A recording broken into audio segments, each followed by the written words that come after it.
Good evening, Bu Vero, and good evening, dear friends. In this opportunity, we would like to present about the topic assessing oral language. So I will be the first speaker or the first presenter. The second presenter will be Bu Anna, and the third presenter will be Bu Yuyun.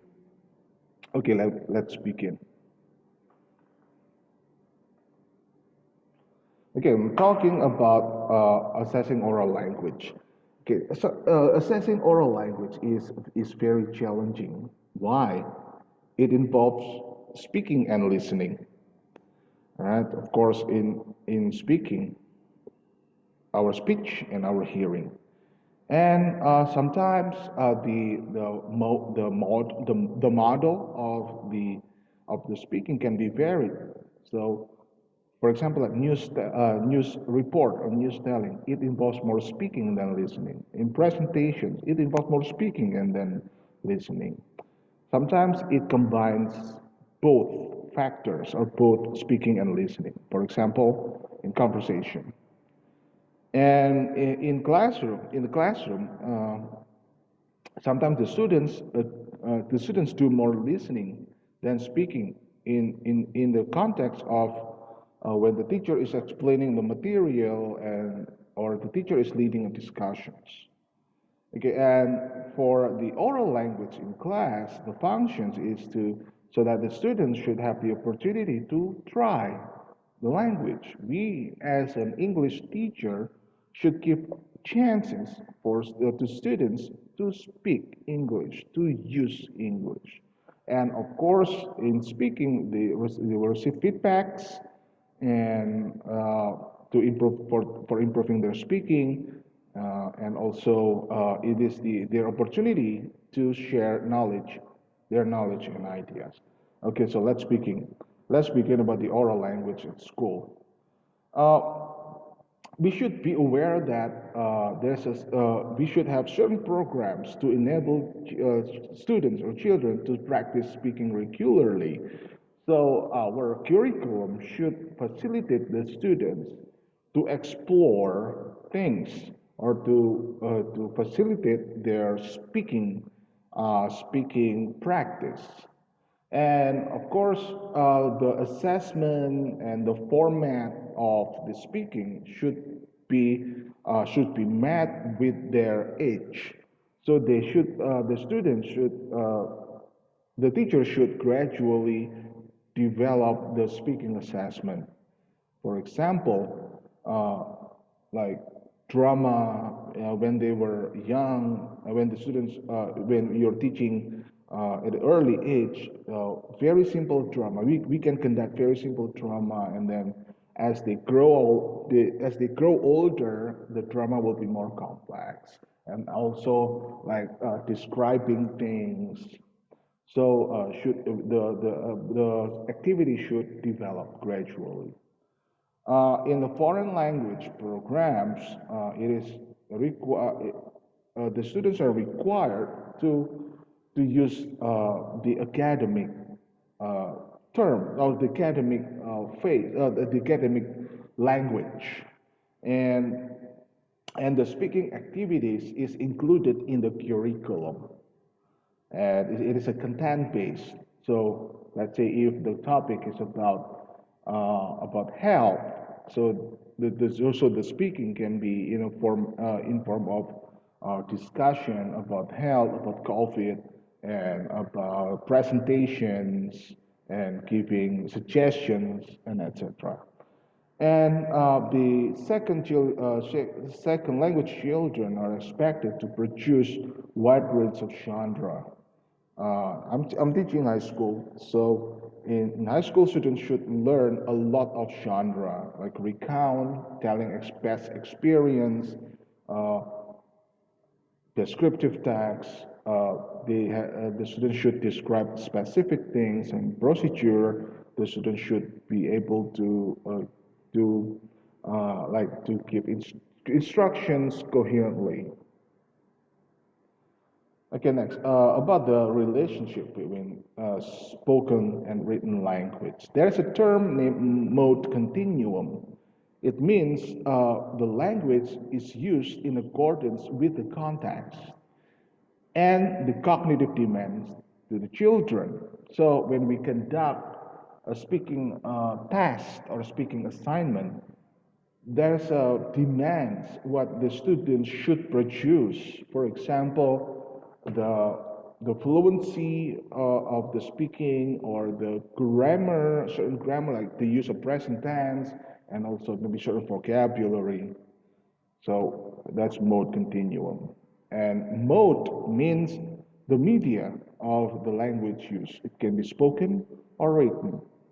Okay, about the action here, I've, I've pasted the examples, the mode continuum, according to Terrabianca in 1992. Action, face-to-face interactions. Face-to-face interactions, for example, conversations when they're playing game and when they have interaction with friends. So it is the chance for students to use the language, and the reflection means they get feedback from the teachers or from the others, and then they can develop their speaking ability, and it is hoped that they can develop into the more complex oral language or oral assessment like debates or giving speech. Okay, we're talking about the relationship between spoken and written language. And spoken is processed at a real time. What it means that speaking happens instantly, okay, right away. It involves prosodic. Prosodic is the attributes to the speaking, for example, like intonations, the pitch, the volume. So prosodic may enhance the meaning. So we should be aware what our partner means by, for example, if the intonation is falling. Okay, we should be aware of that. A written language, of course, requires knowledge and ability to write. So knowledge here, depending on the topic that of the writing. So, like if the topic is about holiday in the past, of course, it requires our knowledge about our experience. And punctuations as well. The use of punctuations in written language may enhance the meaning. Imagine if there is a writing without punctuations, it will confuse the readers. So the children should be taught about to use the correct punctuations. And reading, of course, reading requires, of course, besides the ability to read, also it requires interpretations to get what the authors means and the author's intentions by writing the text, and then we can criticize the author, and we can also express our disagreements towards the author's writing or text. Okay, we're talking about the nature of oral language ability.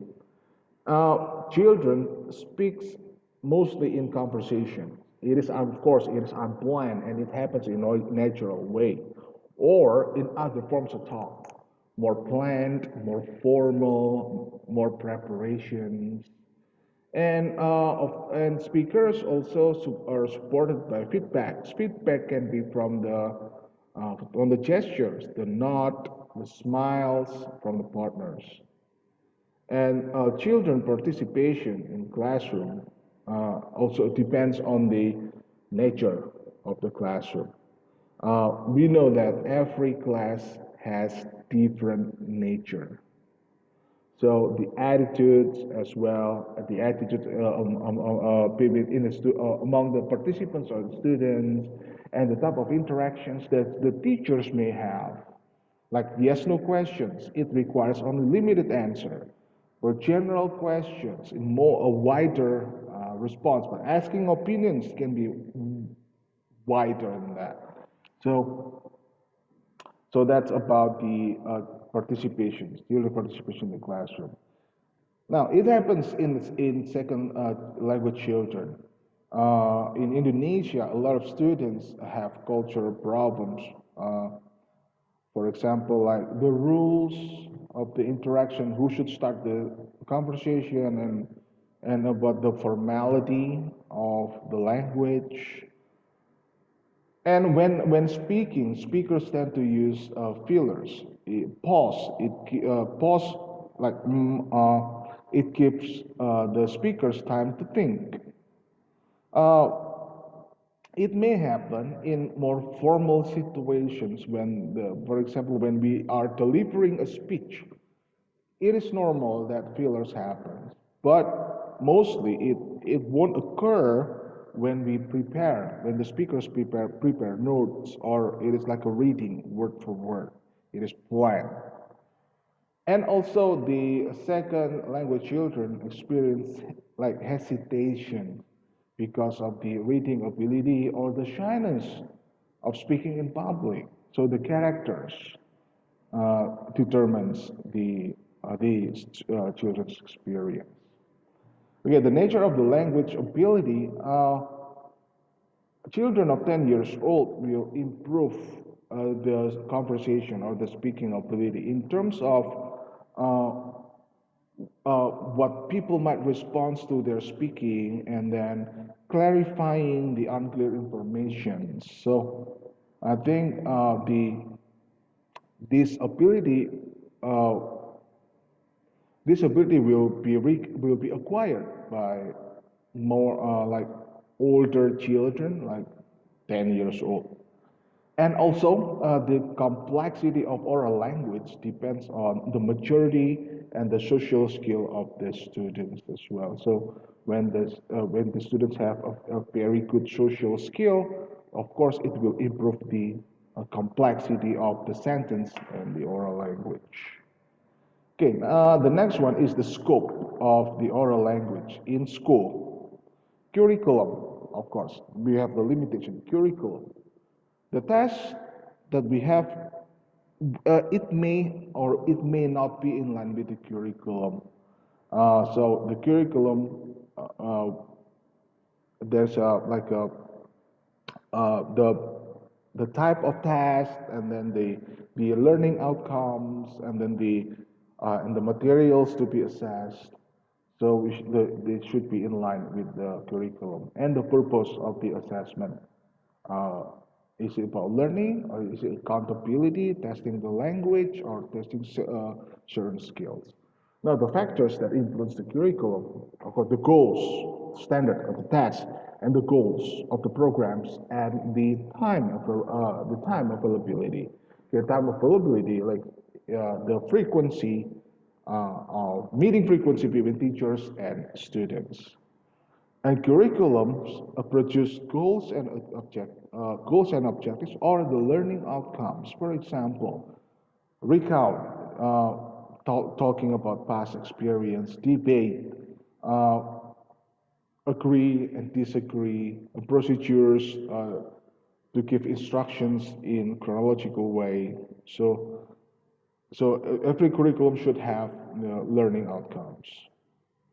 Okay, another is curriculum also as a functions, behavior. For example, if the material is about expressing thanks, expressing gratitude, and asking about directions and describing people. So the language functions. Uh, so the students practice the language that they will use in their real life.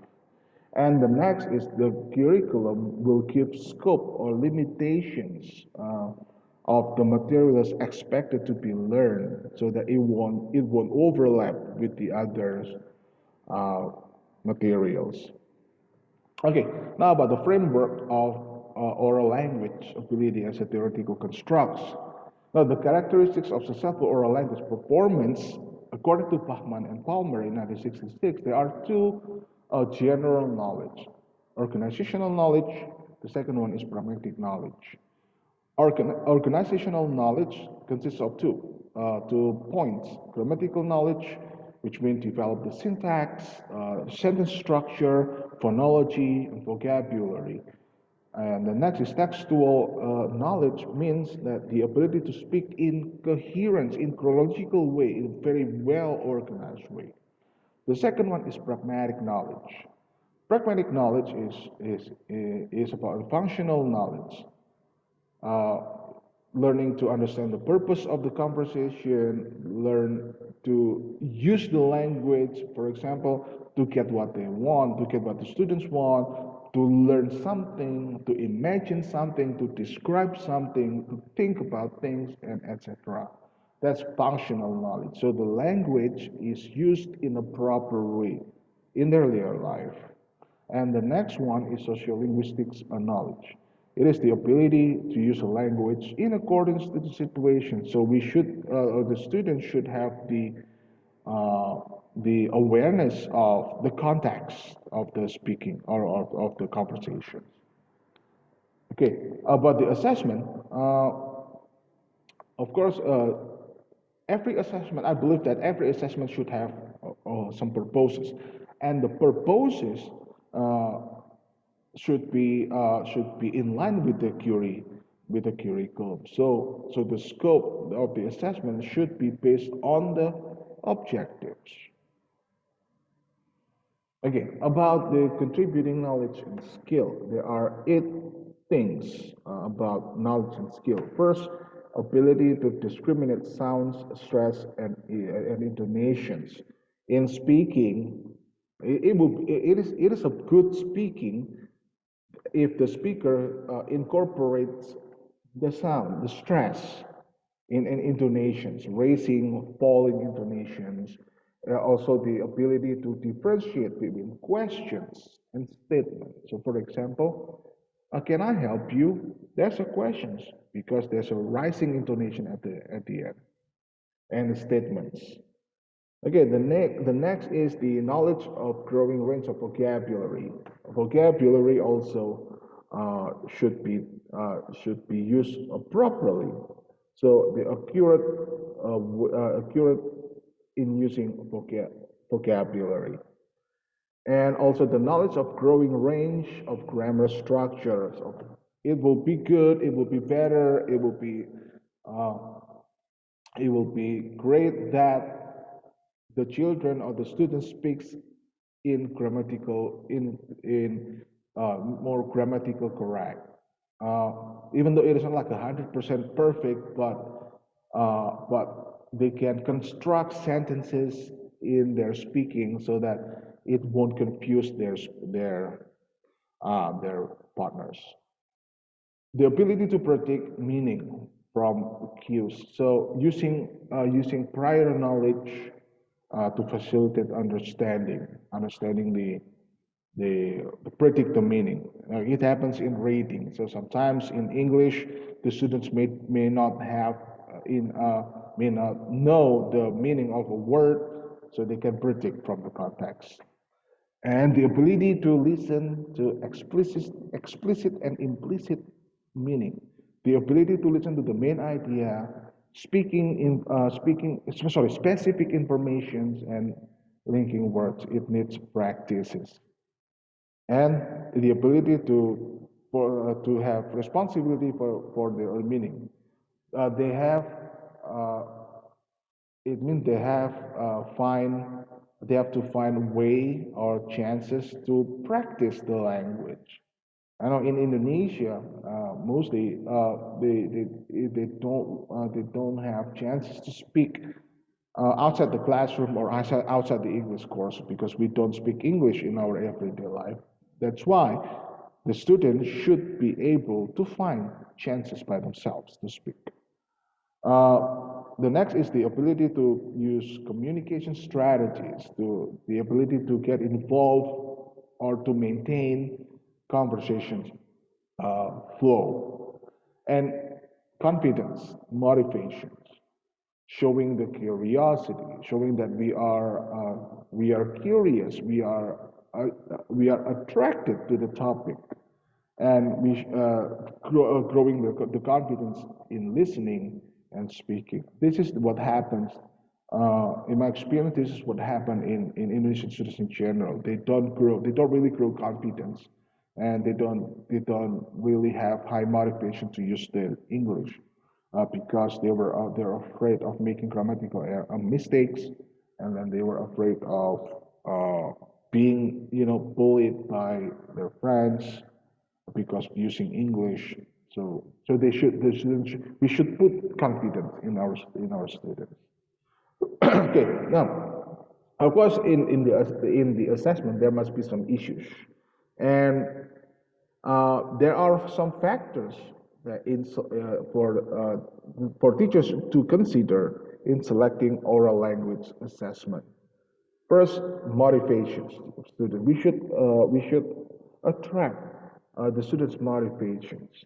For young learners, they are attracted to pictures, moving pictures or animations or a lot of color, and also students are element of surprise.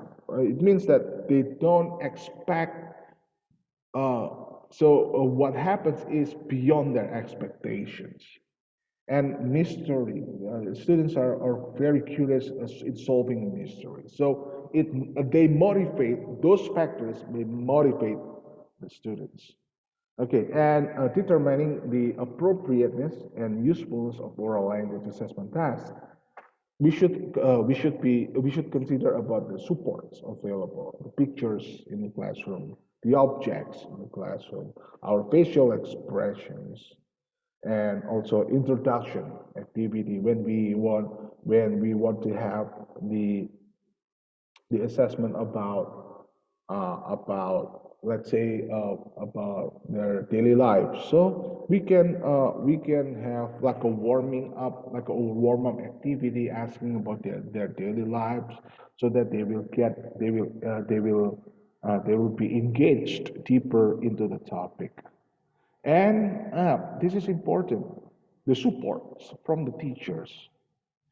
Our students needs our help in growing their English ability. So we should keep supporting them.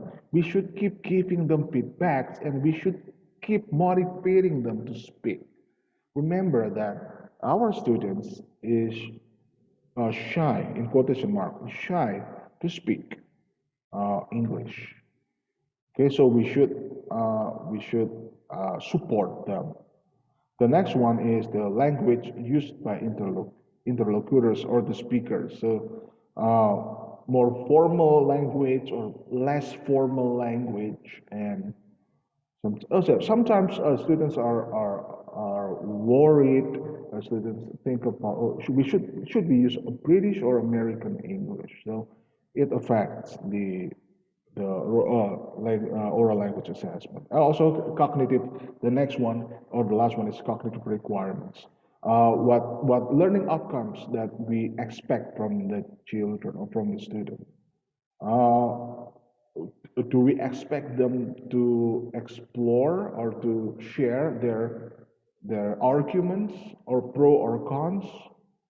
If it is like pro, do we want to see them uh, throwing the arguments with support, or if the assessment is in conversations or dialogue, do we need to see the students' use of expressions of thanks, for example? So cognitive requirements should be made into consideration.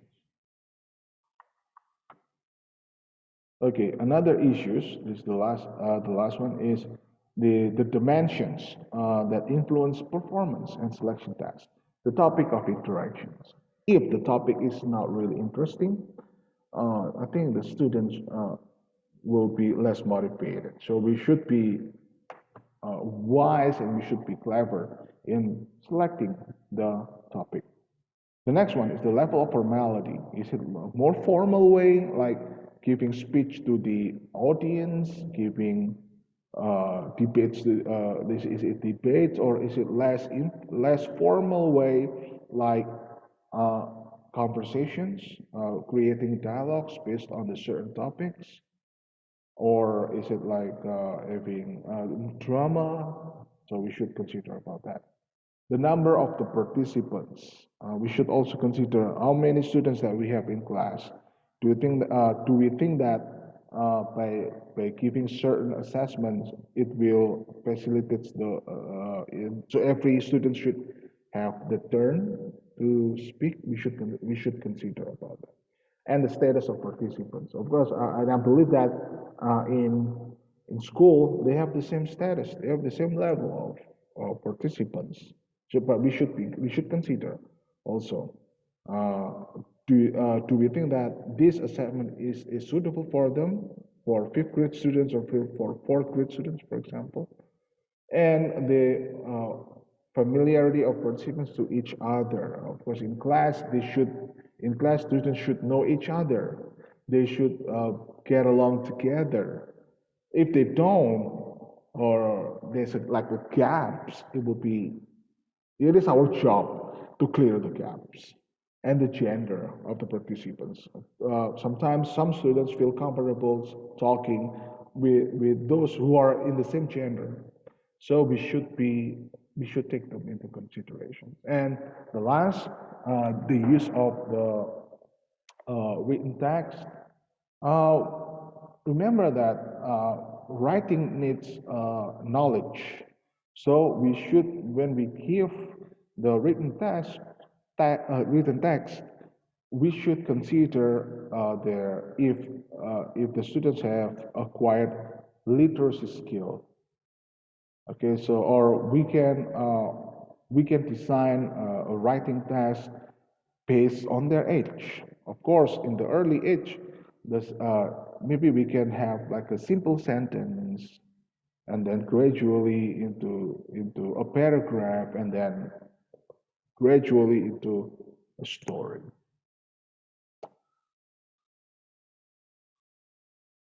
Okay, thank you. I think that's all for me, and the next presenter will be Juana.